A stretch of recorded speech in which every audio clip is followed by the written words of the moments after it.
आशा करता हूं आप सब बहुत अच्छे होंगे। मेरा नाम है सिद्धांत अग्निहोत्री। स्टडी ग्लोस पे आपका बहुत बहुत स्वागत है।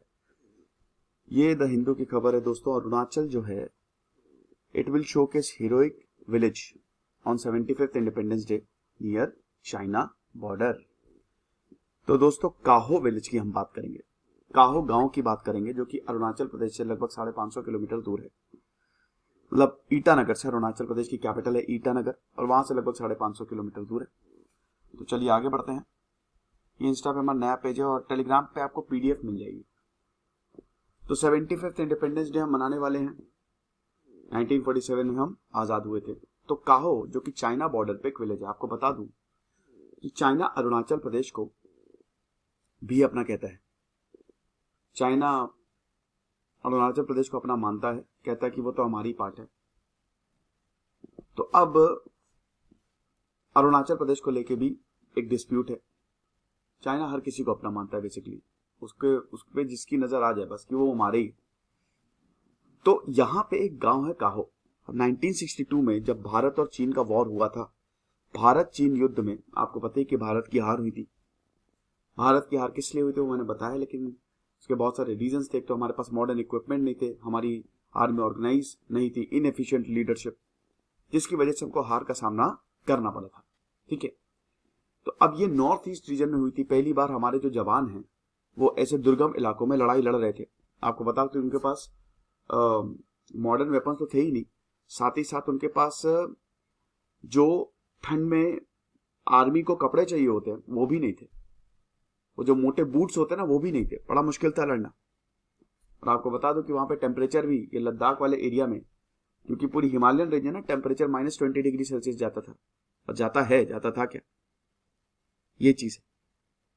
तो अब यहां पे state department of information, public relations और प्रिंटिंग ने 12 मेंबर की टीम भेजी है गाहो, जो कि अंजॉ डिस्ट्रिक्ट में आता है, ताकि एक डॉक्यूमेंट्री बनाई जाए यहां के लोगों के ऊपर और इस गांव के ऊपर।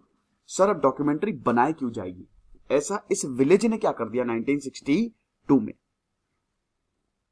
किबिथु ब्लॉक, जो कि आपको पता है लोहित रिवर जो है, लोहित रिवर ब्रह्मपुत्र की ट्रिब्यूटरी, लोहित रिवर जो है वो बाइसेक्ट करती है किबिथु ब्लॉक को। और इस ब्लॉक में टोटल 7 गांव आते हैं, काहो उनमें से एक है।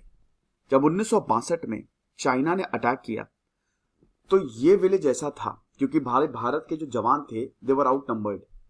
चीन ने उनको पूरी तरीके से आउट नंबर कर दिया और चीनी आगे बढ़ रहे थे। तो इन गांव वालों ने भारत की मदद की, जवानों की मदद की, गांव वालों ने हथियार उठाए और इंडियन सोल्जर्स को असिस्ट किया जो आउट नंबर हो गए थे। ये चीज है। अब बहुत लोगों को इनके बारे में पता ही नहीं है। खैर, बहुत लोगों को तो 1962 वॉर के बारे में भी पता नहीं है, लेकिन बहुत लोगों को तो इनके बारे में पता ही नहीं, इस गांव के बारे में नहीं पता है। मुझे भी नहीं पता था इनफैक्ट। तो डिपार्टमेंट डायरेक्टर दाशिर तेशी ने यह बोला है कि हमारी टीम्स ईटानगर के लिए चली गई है। बहुत ही खूबसूरत है अरुणाचल प्रदेश। आपको इनर लाइन परमिट की जरूरत पड़ती है अगर आपको अरुणाचल प्रदेश जाना है, घूमना है। बहुत ही खूबसूरत है। तो फ्राइडे को ये गई और संडे को काहो पहुंचेगी। जैसा कि मैंने बताया कि ईटानगर से लगभग 580 किलोमीटर की दूरी पे है। और चाइना, जो चाइना बॉर्डर है, सबसे पहला गांव जो पड़ता है वो है काहो। तो इसीलिए हम इस पे डॉक्यूमेंट्री बनाएंगे।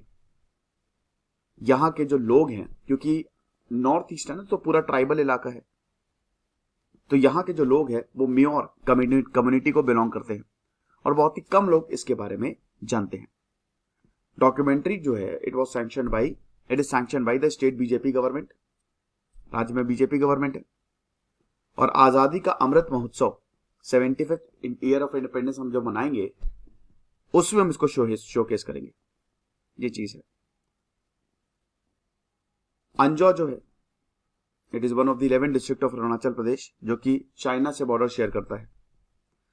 2011 के सेंसस की माने तो काहो में खाली 65 लोग रहते हैं। That's it. इतना छोटा सा गांव है, सिर्फ और सिर्फ 65 लोग रहते हैं। और लिटरेसी रेट कितना है? 64.15%, जो कि अच्छा है। वैसे आपको नॉर्थ ईस्ट में लिटरेसी रेट ज्यादा ही मिलेगा। नागालैंड की तो इंग्लिश ही ऑफिशियल लैंग्वेज है, तो आपको वहां पे लिटरेसी रेट ज्यादा मिलेगा।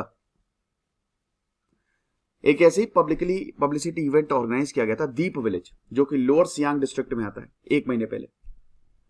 अब यहां पे जो रेसिडेंट थे उन्होंने भी फ्रीडम मूवमेंट में पार्ट लिया था और नेशनल फ्लैग होस्ट किया था 15 अगस्त 1947।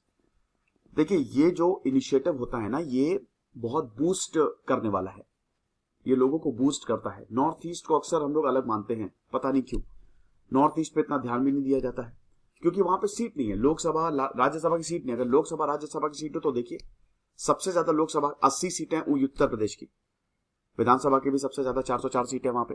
तो उत्तर प्रदेश पे बहुत ध्यान देते हैं, ज्यादातर प्रधानमंत्री वहीं से इलेक्शन लड़ते हैं।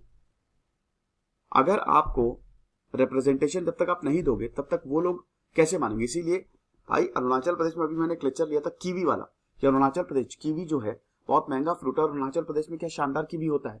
आप कीवी छोड़िए, अरुणाचल प्रदेश में हम इतनी बढ़िया खेती कर सकते हैं, पूरे नॉर्थ ईस्ट में अगर उसको प्रॉपरली यूटिलाइज किया जाए, भारत का फिस्कल डेफिसिट खत्म हो जाएगा। अब अरुणाचल पे या नॉर्थ ईस्ट पे थोड़ा ध्यान दिया जा रहा है। जब तक हम इनको नहीं जोड़ेंगे ना, जब तक यहां पे डेवलपमेंट नहीं होगा, तब तक चाइना भी हम पे अटैक करता रहेगा। तो आई होप ये लेक्चर पसंद आया होगा। मेरा ये नया चैनल है दोस्तों, व्लॉगिंग चैनल, आप इसको जरूर सब्सक्राइब करें। मैं इस पर ब्लॉग डालता हूं और आप लोगों का बहुत बहुत प्यार मिला, thank you so much. Plus ये हमारे शानदार कोर्सेज है, यूपीएससी कोर्सेज, जीएस, अभी हमने एथिक्स कोर्स लॉन्च किया, बहुत ही शानदार कोर्स है। और हमारी दिवाली सेल, साल की सबसे बड़ी सेल तो चल ही रही है। तो आप इन नंबर्स पे कॉल करिए, वेबसाइट विजिट करिए। Thank you so much.